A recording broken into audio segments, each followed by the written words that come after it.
श्री संत ज्ञानेश्वर महाराज पालखी सोहळा 2025 पालखी सोहळा नियोजनाकरता सातारा पोलीस सज्ज। दिनांक 26 जून 2025 पालखी मुक्काम लोणंद। दिनांक 27 जून 2025 पालखी मुक्काम तरडगाव। दिनांक 28 जून 2025 पालखी मुक्काम फलटण। दिनांक 29 जून 2025 पालखी मुक्काम बरड। दिनांक 30 जून 2025 पालखी मुक्काम नातेपुते। पालखी कालावधीतील वाहतुकीमधील बदल।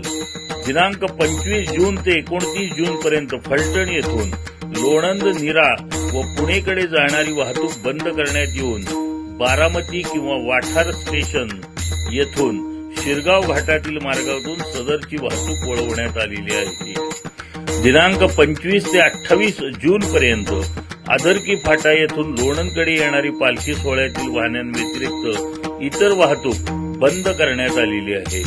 दिनांक 25 ते 29 जून पर्यंत फलटण ते लोणंद मार्गावरील पालखी सोहळ्यातील वाहनांव्यतिरिक्त इतर वाहतूक बंद करण्यात आलेली आहे।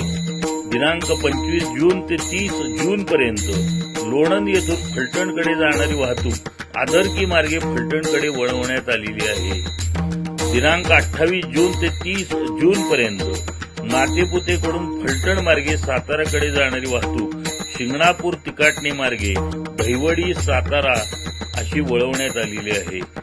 दिनांक 29 जून रोजी फलटण ते पंढरपूर रोडने बरडकडे जाणारी वाहतूक दहिवडी चौक, कोळकी, शिंगणापूर तिकाटणे, वडले, पिंपरद, बरड अशी वळवण्यात आलेली आहे। तरी सर्व नागरिकांनी नमूद बदलाची नोंद घेऊन जिल्हा प्रशासनास सहकार्य करावे ही नम्र विनंती।